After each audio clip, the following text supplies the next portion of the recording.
মোহাম্মদ ইউনূস সাহেবের পদত্যাগের বিষয় নিয়ে আমরা আজ সকাল থেকেই যে হিসাবটা করছি সেই হিসাবটা আবারও পুরোপুরি মিলে গেল।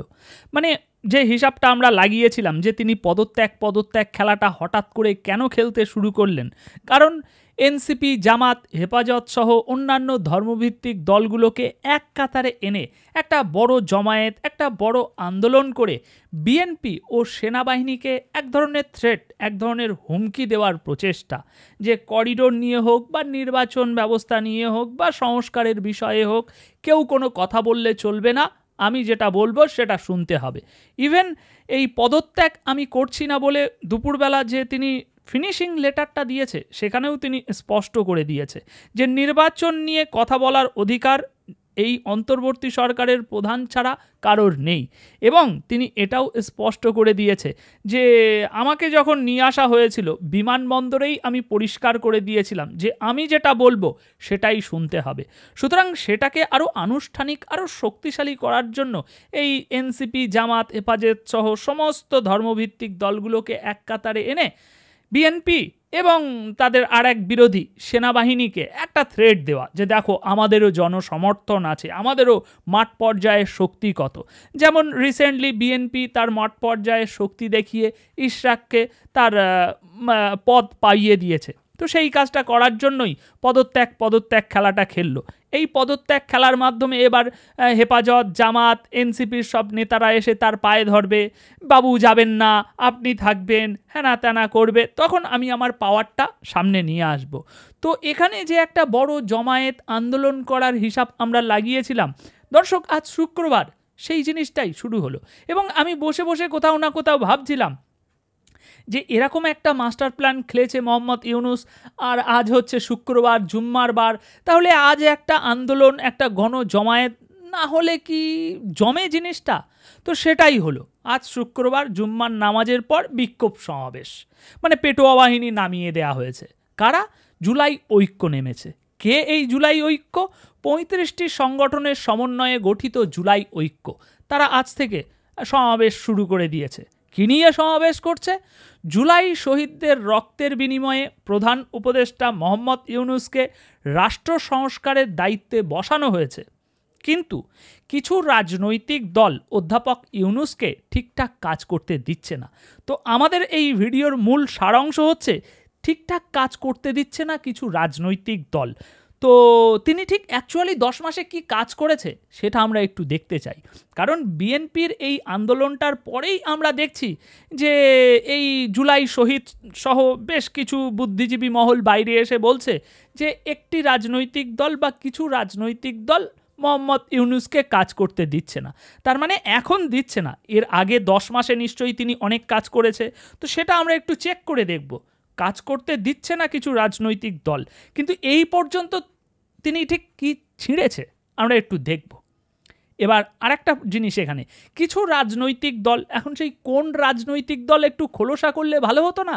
নাকি পিঠের চামড়াটা ছাড়িয়ে যাবে সেই জন্য আর নামটা বলা যাচ্ছে না? কিছু রাজনৈতিক দল, কোন রাজনৈতিক দল? স্পষ্ট ভাষায় বিএনপির নামটা বলারও মানে ক্ষমতা নেই, এত ভয় কিছু রাজনৈতিক দল। আমরা তো বুঝতে পারছি সে কোন রাজনৈতিক দল। এখন ভাষায় পরিষ্কার করলে তো হয়ে যায়, এত লুকোচুরি কিসের, এত ভয় কিসের?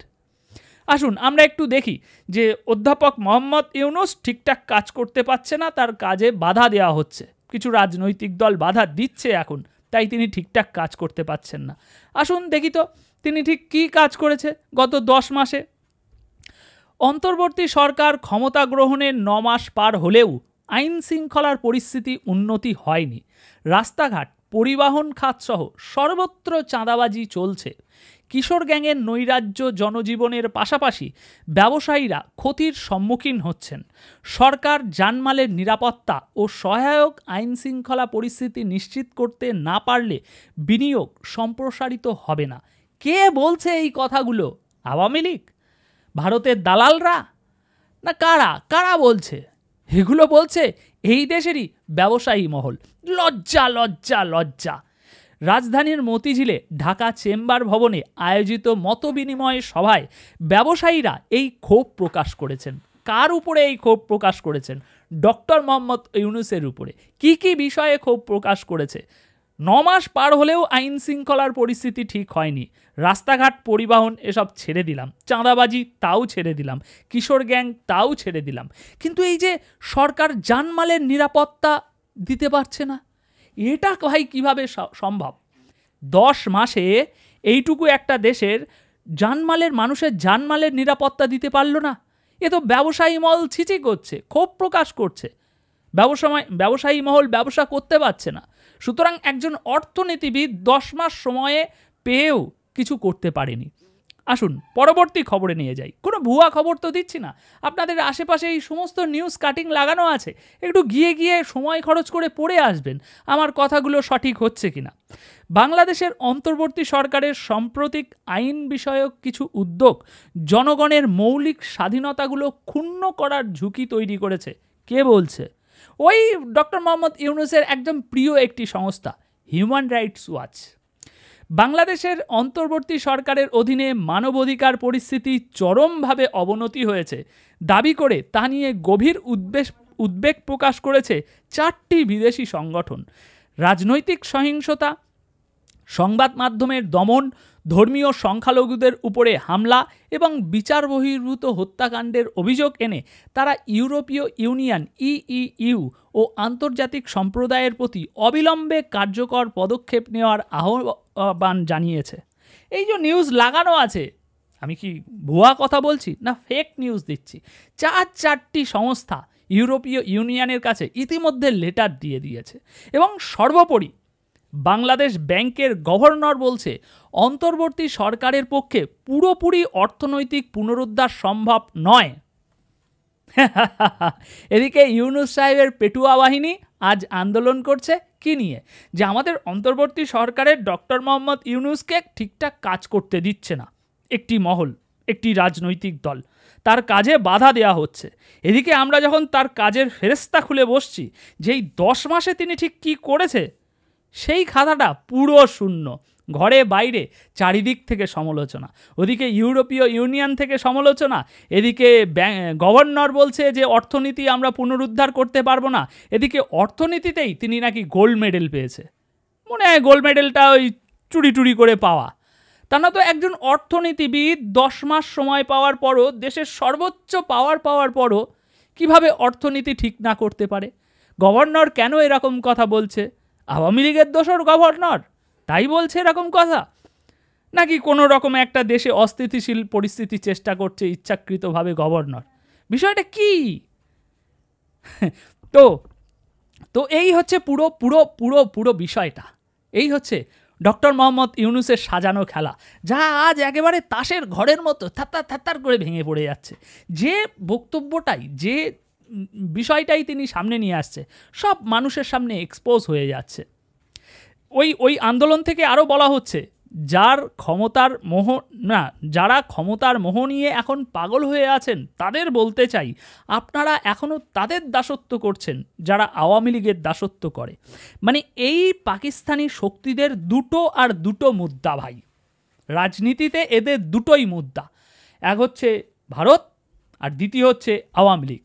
আর এদের এই মাথামোটা মূর্খ গবেট জনগণ এইগুলো বেশ ভালো করে খায়। পাছার কাপড় আছে কি না আছে সে দেখার দরকার নেই, পেটে ভাত যাচ্ছে কি না যাচ্ছে সে দেখার দরকার নেই, দেশ উন্নতির পথে হাঁটছে নাকি তলানিতে যাচ্ছে সে দেখার দরকার নেই। ভারত নিয়ে সমালোচনা করো, ভারত নিয়ে কটূক্তি করো, মুক্তিযুদ্ধ নিয়ে কটূক্তি করো, আওয়ামী লীগকে একেবারে কবরে পাঠানোর মন্তব্য করো, হ্যাপি, ফুল হ্যাপি। তারা বলছে যে এখনও তাদের দাসত্ব করছেন যারা আওয়ামী লীগের দাসত্ব করে ক্ষমতার মোহে, মানে বিএনপির কথা এখানে বলা হচ্ছে। এখানে আর একটা জিনিস আপনাদেরকে একটু তাহলে দেখাই। নির্বাচন কমিশন ইসি শুরু থেকে একটি রাজনৈতিক দলকে খুশি করতে পক্ষপাতমূলক আচরণ করেছে বলে অভিযোগ করছে জাতীয় নাগরিক পার্টি। গতকাল তারা আন্দোলন করেছে এই নিয়ে। তারা এই আচরণ মেনে নেবে না, তাই ইসির পুনর্গঠন চায়। তা আমাদের এখানে প্রশ্ন, ইসিটা কে গঠন করেছিল? তাদের সরকারই তো গঠন করেছিল, যে সরকারের হয়ে তারা আজ আন্দোলন করছে, যে সরকারের পেটুয়া বাহিনী হয়ে মাঠে নেমে মাঠ গরম করছে, এই সরকারই তো ইসিটাকে গঠন করেছিল, তারাই গঠন করেছিল আজ থেকে 4-5 মাস আগে। কিন্তু আজ এসে বলছে যে না, এটা আওয়ামী লীগের দোসরে পরিণত হয়েছে, এটা বিএনপির মানে বিএনপির ব্যক্তিগত কার্যালয়ে পরিণত হয়েছে ইসি। মানে নিজেরাই বলছে যে যারা ক্ষমতার মোহ নিয়ে পাগল হয়ে আছেন তাদের বলতে চাই এই, তাদের বলতে চাই ওই, কিন্তু নিজেরা ঠিক কতটা ক্ষমতার মোহে এখন পাগল হয়ে গিয়েছে সেটা নিজেরাই বুঝতে পারছে না। কারণ রাতে একরকম বয়ান, সকালে আর এক রকম বয়ান।